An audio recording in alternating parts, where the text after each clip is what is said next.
Now, is our whole dissembly up here? Which be the malefactors? Marry, that am I, and my partner. Nay, that is certain we have the exhibition to examine. But which are the offending who are to be examined? Let them be brought before Master Constable. Oh, yea, Mary, let them come before me. What is your name, friend? Borachio. Pray, write down Borachio. Yours, sirrah? I'm a gentleman, ma'am. My name is Conrad.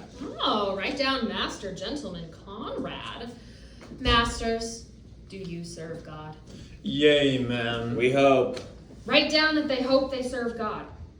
Oh, write God first. For God defend, but God should go before such villains. Masters, it is proved already that you are little better than false knaves. How answer you for yourselves? Mary, ma'am, we say we are none. A marvelous witty fellow, but I will go about with him. Come you hither, sirrah, a word in your ear.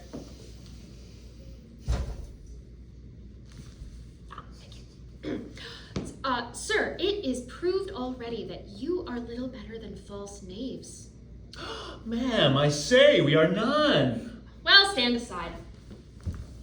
Poor God, they are both in a tale. Have you written down that they are none? Master Constable, you go not the way to examine. Let the watch who are their accusers be called forth. Ah, that's the justest way. Let the watch come forth. Masters, I charge you in the prince's name. Accuse these men. This man said, sir, that Don John, the prince's sister, was a villain. Write down John a villain. Oh, 'tis flat perjury to call the prince's sister villain. Madam Constable. Ah! I do not like thy look, I promise thee. What else? What heard you him say else? And that Don John, that he had received 1,000 ducats of Don John for accusing the lady hero wrongfully. Flat burglary as ever was committed. Yea, by mass that it is. What else, fellow? And that Count Claudio did mean upon his words not to marry Hero and disgrace her before the whole assembly. Villain!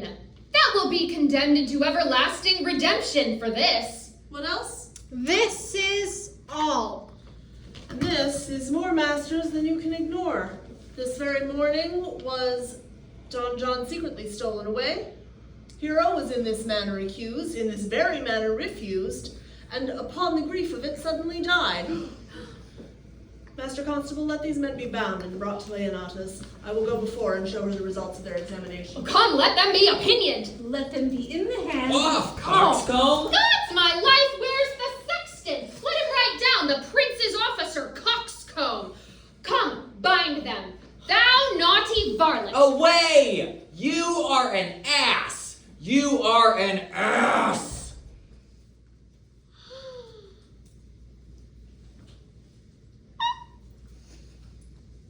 Dost thou not suspect my place? Dost thou not suspect my years?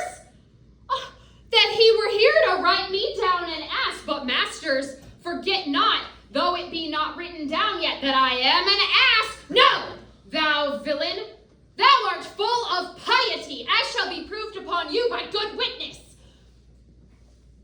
I am a wise fellow, and which is more, an officer, and which is more, a householder, and which is more, as pretty a piece of flesh as any is in Messina, and one that knows the law, go to, and a rich fellow enough, go to, and one that hath had losses, and hath 2 gowns, and everything handsome about her, bring them away!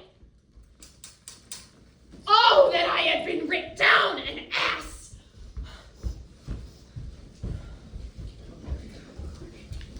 If you go on thus, you will kill yourself. 'Tis no wisdom thus to second grief upon yourself. I pray thee cease thy counsel, which falls into mine ears as profitless as water in a sieve. Bring me a mother that so loved her child, whose joy of her was overwhelmed like mine, and bid her speak of patience. Men can speak counsel and speak comfort to that grief which they themselves not feel, but tasting it, their comfort turns to passion. No, 'tis all men's office to speak comfort to that grief. No, 'tis all men's comfort to speak patience to those that wring under the load of sorrow. But no man's office nor sufficiency to bear the like, to be so moral when he shall bear the like himself. Therefore give me no counsel. My griefs speak louder than advertisement. Therein do children and men nothing differ. I pray thee peace. I will be flesh and blood. For there was never yet philosopher who could endure the toothache patiently. Then bend not all harm upon yourself. Let those that shall offend you suffer too. There thou speakest reason. Nay, I will do so. My soul doth tell me Hero is belied, and this shall Claudio know. So shall the prince and all who thus dishonor her. Here come the prince and Claudio most hastily. Good evening. Good evening. Good day to both of you. My lords. We have some haste, Leonata. Some haste? Oh, well, fare you well, my lords. Are you so hasty now? Oh, all is one. Nay, do not quarrel with us, good old woman. If you were so right in his quarreling, some of us would lie low. Who wrongs her? Thou wrongs me, thou dissembler, thou. Nay, lay not thy hand upon thy sword. I fear thee not. May I beshrew my hand if you should give your aid judge cause for fear. In faith, my hands meant nothing to my sword. Tush, man. Never fleer and jest at me. Know, Claudio, that thou hast so wronged mine innocent child and me, that I am forced to lay my reverence by, and with gray hairs and bruise of many days to challenge thee to a trial of man. I say thou hast belied mine innocent child. Thy slander hath gone through and through her heart, and she lies buried with her ancestors in a tomb where never scandal slept, save this of her is framed by thy villainy. My villainy. Thine, Claudio, thine, I say. You say not right, old woman. My lord, I will prove it on his body if he dares. Away, I will not have to do with you. Line. Canst thou So daff me? Thou hast killed my child. If you kill me, boy, that will kill a woman. He shall kill two of us indeed. 'Tis no matter. He shall kill one of us. Win me or wear me, he will answer me. Come, boy, follow me. Follow me, boy. Follow me. Sir boy, I shall whip you of your foin fence. Nay, I am a gentleman. I will. Brother. Content yourself. God knows I love my niece. And now she is dead. Slandered to death by villains that dare indeed answer to men as they were, as I grab a serpent by the tongue. Boys, apes, braggarts, jacks, milksops. But Brother Anthony. Hold your content. Oh, what man? I know them, yea. I know what they weigh, up to the utmost scruple, scrambling, facing, fashion-monging boys that lie and cog and flout, deprave and slander, all what showing out-face hideousness, and to show it, and to speak of it to 1,000 dozen dangerous words of how they should hurt thine enemies if they durst. But that is all. Brother Anthony. Come, 'tis no matter. Why do you meddle? Let me deal in this. Gentles, both. We will not wake your patience. My heart is sorry for your daughter's death, but on my honor she was charged with nothing but what was true and very full of proof. My lord. I will not hear you. No. Come, brother. I will be heard. So it shall, or some of us would smart for it. See, here comes the man we went to seek. How now, senor? What news? Good day, my lord. Welcome, senor. You are come almost apart, almost afraid. We'd like to have had our two noses snapped off by two old ones without teeth. Leonata and her brother, what thinkst thou? Had we fought, I doubt not we should have been too young for them. In a false quarrel, there can be no true valor. I came to seek you both. We've been up and down to seek thee. Wilt thou use thy wit? It is in my scabbard. Shall I draw it? Dost thou wear thy wit by thy side? Never any did so, yet very many have been side their wit. I will bid thee draw, as we do the minstrels draw to pleasure us. As I am an honest man, he looks pale. Art thou sick or angry? What courage, man! Though care killed the cat, there was metal enough to kill care. Sir, you shall use the wit out of the career, and you charge it against me. I pray you, choose another subject. Hey, but give him another staff. His last was broke cross. By this light, he changes more and more. I think he'd be angry indeed. If he be, he knows how to turn his girdle. May I speak a word in your ear? God bless me from a challenge. You are a villain. I jest not. I will make good with how you dare, and with what you dare, and when you dare. Do right by me, or I will protest you a coward. You have killed a sweet lady, and her death will fall heavy on you. Come, I must hear from you. Well, I will meet you, so I may have good cheer. I will tell thee how Beatrice praised thy wit the other day. I said thou hadst a fine wit. True, said she, a fine little one. No, said I, a great wit. Right, said she, a great gross one. Nay, said I, a good wit. Just, said she, it hurts nobody. Nay, said I, the gentleman is wise. Certain, said she, a wise gentleman. Nay, said I, he hath the tongues. That I believe, said she, for he swore a thing to me on Monday night that he forswore on Tuesday morning, and there's a double tongue, there's two tongues. Thus did she an hour together trans-shape thy particular virtues. Yet at the last she concluded with a sigh. Thou wast the properest man in Italy. For the which you wept heartily and said, she cared not. Very well, boy. You know my mind. I will leave you in your gossip-like humor. You break jest as braggarts do their blades, which, God be thanked, hurt not. My lord, for your many courtesies, I thank you. I must discontinue your company. Your sister is fled Messina. You have among you killed a sweet and innocent lady, for my lord Lackbeard there. He and I will meet.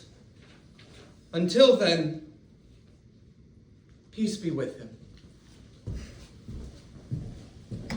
He is in earnest. Most profound, earnest, and I'll warrant you for the love of Beatrice. And hath challenged thee?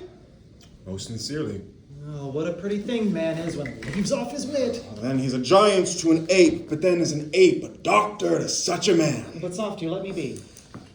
Pluck up my heart and be sad. Did he not say my sister was fled? Yea.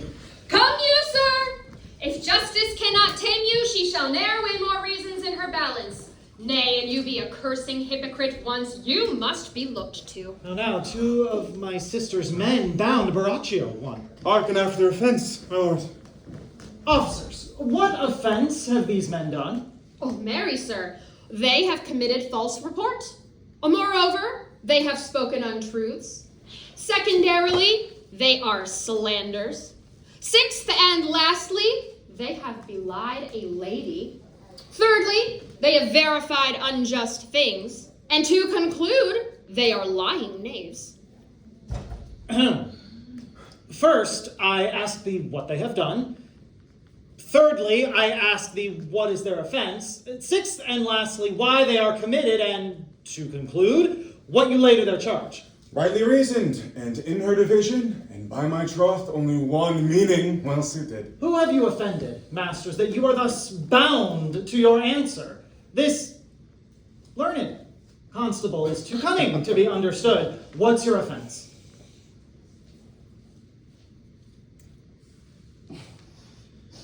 Sweet prince, let me go no farther to mine answer. What your wisdoms could not discover, these shallow fools have brought to light, who in the night overheard me confess to this man how Don John, your sister, incensed me to slander Hero, how you disgraced her when you should marry her. My villainy they have upon record, which I would rather seal with my death than repeat over to my shame. The lady is dead upon mine and my mistress's accusations, and briefly I desire nothing more than the reward of a villain.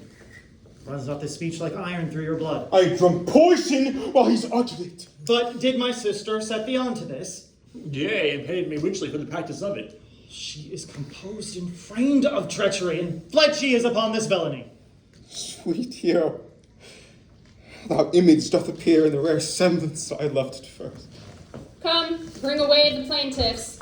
By now our sexton hath reformed Lady Leonata of the matter. And masters, do not forget to specify when time and place will serve that I am an ass. Here comes the Lady Leonata and the sexton too. Which of these is the villain? Let me note his face, that when I note another man like him, I may avoid him. Which of these is he? Look on me if you know your wronger. Art thou the knave that with thy breath hath killed mine innocent child? Yea, even I alone. No, not so, villain. Thou beliest thyself. Here stand a pair of honorable men. A third has fled that had a hand in it. I thank you, princes, for my daughter's death. Record it with your high and worthy deeds. 'Twas bravely done, if you bethink you of it. I know not how to pray your patience, yet I must speak. Choose your revenge yourself. Impose me to what penance your invention can lay upon my sin. Yet sinned I not, but in mistaking. By my soul, nor I. And yet to satisfy this good woman, I would bend under any heavy weight that she'll enjoin me to. I cannot bid you bid my daughter live. That were impossible. But I pray you both, possess the people in Messina here, how innocent she died. And if your love can labor aught in sad invention, hang an epitaph at her tomb, and sing it to her bones. Sing it tonight. Tomorrow come you to my house, and since you could not be my son-in-law, be yet my nephew. My brother hath a daughter, almost the copy of my child that's dead, and she is heir to both of us. Bestow the honor you should have given her cousin. And so dies my revenge. O noble lady, your overkindness doth wring tears from me. I do embrace your offer, and dispose henceforth poor Claudio. Tomorrow I will expect your coming. This naughty gentleman shall be brought face to face with Margaret, who I believe was at some fault with this, hired to it by your sister. No, she was not, nor knew not what she did when she spoke to me, and always hath been just and virtuous in anything I do know by her. Moreover, lady, which indeed is not yet under white and black, this plaintiff here, the offender, did call me an ass. I beseech you, let it be remembered in his punishment. I thank thee for thy cares and honest pains.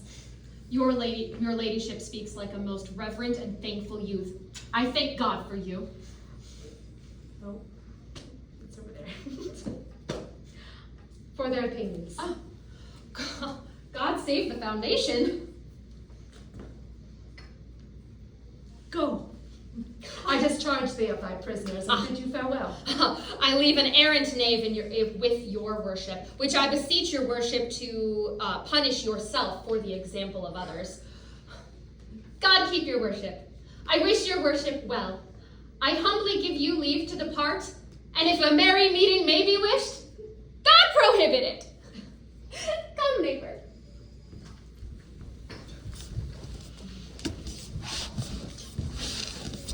Tomorrow then, lords, I will expect your coming. Tonight I bid you farewell.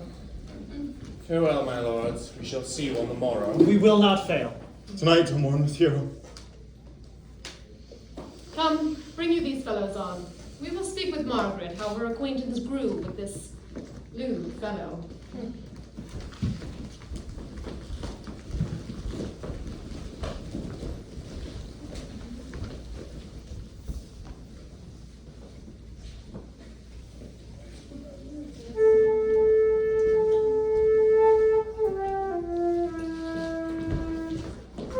monument to Leonardo. It is, my lord.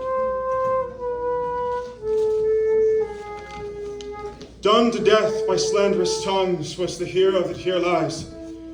Death, in girding of her wrongs, gives her fame which never dies. So the life that died with shame lives in death with glorious fame. Hang thou there upon her tomb, praising her when I am done. Now unto thy bones, good night. Yearly will I do this right.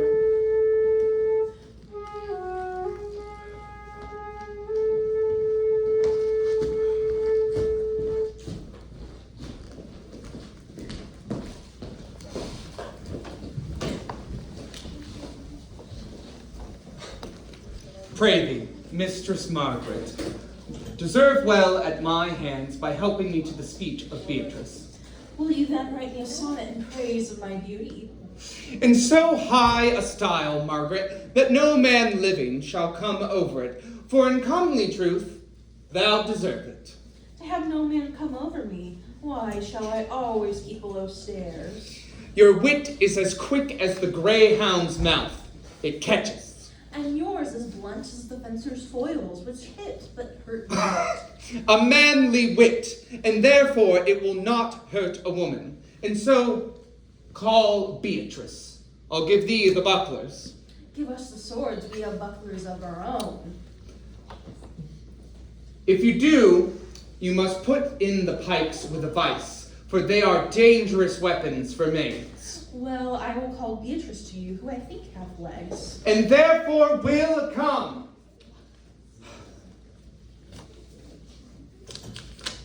The God of love that sits above and so knows me how pitifully I deserve. I cannot show love in rhyme. I have tried. I can find no word for lady, for baby, an innocent rhyme. For scorn, horn, a hard rhyme. And for school, a fool, a babbling rhyme, many ominous endings. No, I was not born under a rhyming planet, nor was I made to woo in festival terms. Lady Beatrice, dost thou come when I call thee? Yea, and depart when you bid me. Oh, but stay till then. Oh, well, then is spoken. Fare you well now. And yet, ere I go, let me go with that I came, which is knowing what hath passed between you and Claudia. Only foul words, and thereupon I shall kiss thee. Foul words is but foul wind, and foul wind is foul breath, and foul breath is noisome. Therefore, I will depart unkissed. Thou hast frightened him out of his right sense. So forcible is thy wit. But I will tell thee plainly, Claudio undergoes my challenge, and I must either hear from him shortly or protest his cowardice. And now, tell me, for which of my bad parts did thou first fall in love? For all of them together, which maintained so politic a state of evil, they would not allow any good part to intermingle with them. But for which of my good parts did you first suffer love for me? Suffer love? Why, I do suffer love indeed, for I love thee against my will. In spite of your heart, I think. Alas, poor heart. If you spite it for my sake, I'll spite it for yours. For I shall never love that which my friend hates. You and I are too wise to woo peacefully. It appears not in this confession. There was never one wise man amongst 20 that would praise himself. An old instant, Beatrice, that lived in the time of good neighbors.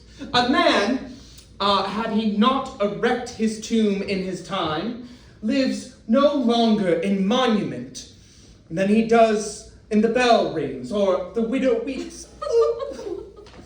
And now tell me, how doth your cousin?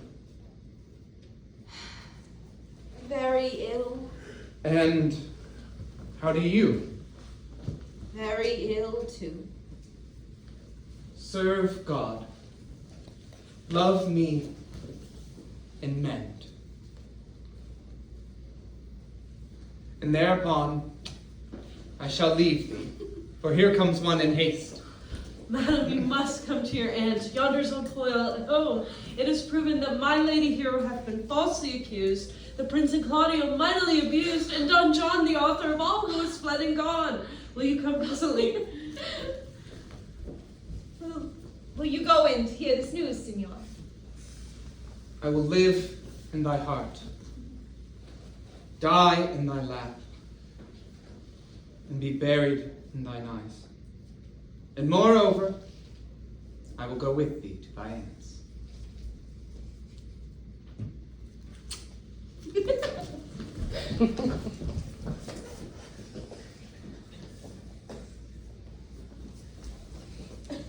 Did I not tell you she was innocent? So are the prince and Claudio, who you heard accuse her on the error you heard debated. And Margaret was at some fault for this, but against her will, as it appears in the true course of all the question. Well, I'm glad that all things sorts so well. And so am I, else being forced by faith to call young Claudio to a reckoning for it. Daughter, and you gentlewomen all, withdraw into a chamber, and when I send for thee, come hither veiled. The prince and Claudio have promised to meet me by this hour. Brother, you know your charge. You are to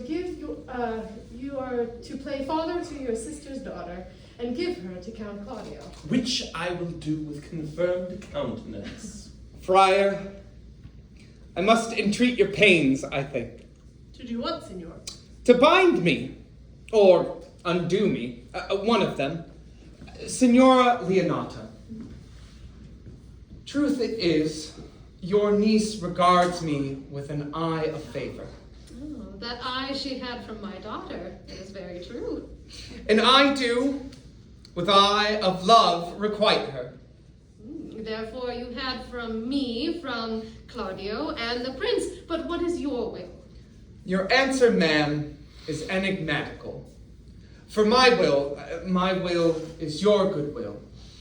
To meet with ours this day to be conjoined in the state of honorable marriage, in which, good friar, I shall desire your help.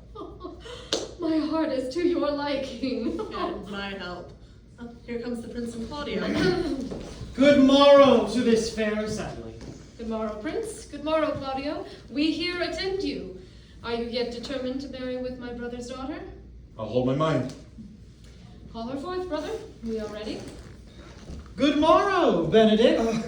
Why, what's the matter? That you have such a February face, so full of frost, of storm and cloudiness. I think he thinks upon the savage bull. Tush, fear not, man. Here comes other reckonings. Which is the lady that I must seize upon? This is she, and I do give her you. And she is mine.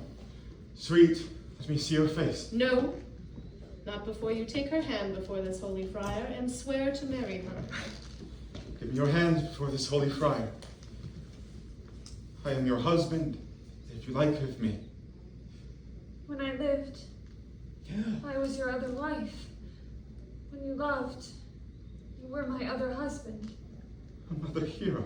Nothing certain. One hero died defiled, but I do live. Surely as I live, I am a maid. The former hero. A hero that is dead. She died, my lord, while yet her slanders lived. All this amazement can I qualify when that after the marriage rites are ended, I will largely tell of fair hero's death. Until then, let wonder seem familiar, and let us presently to the chapel. Soft and fair, friar. Which is Beatrice? I answer to that name. What is your will? Do not you love me? What? No. No more than reason. Why, then your aunt, the prince and Claudio, have been deceived. They swore you did. Well, do not you love me? Troth? No. No more than reason. Why then, my cousin Margaret and Ursula are much deceived, for they did swear you did. They swore you were almost sick for They me. swore you were well nigh dead for me. 'Tis no such matter. Then you do not love me.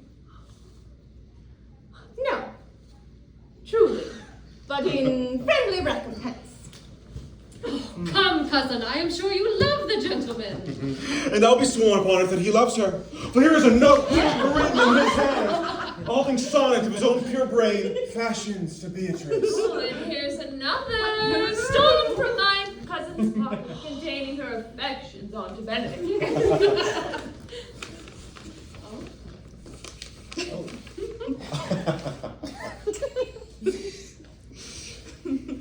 A miracle. Our own hands against our hearts. Come. I will have thee. For by this light I shall take thee for pity. Oh, well, I would not deny you, but truly, by this day, I yield upon great persuasion, and partly to save your life, for I was told that you were in a consumption. Peace! I will stop thy mouth.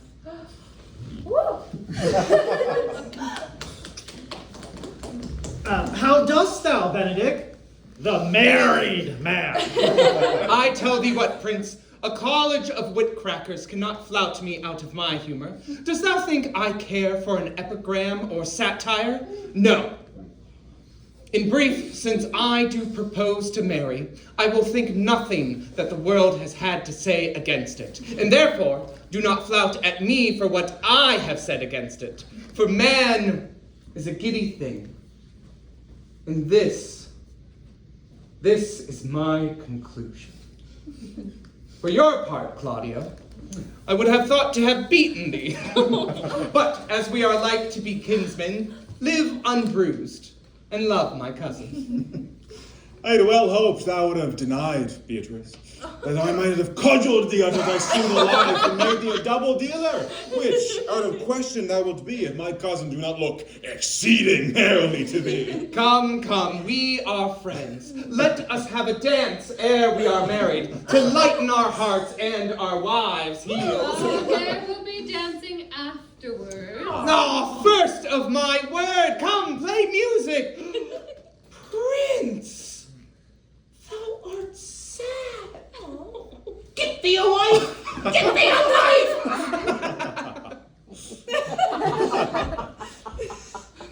My lord, your sister John is taken in flight and brought with armed men to Messina. Think not of her until tomorrow. I shall devise thee brave punishments for her. Come, strike up pipers!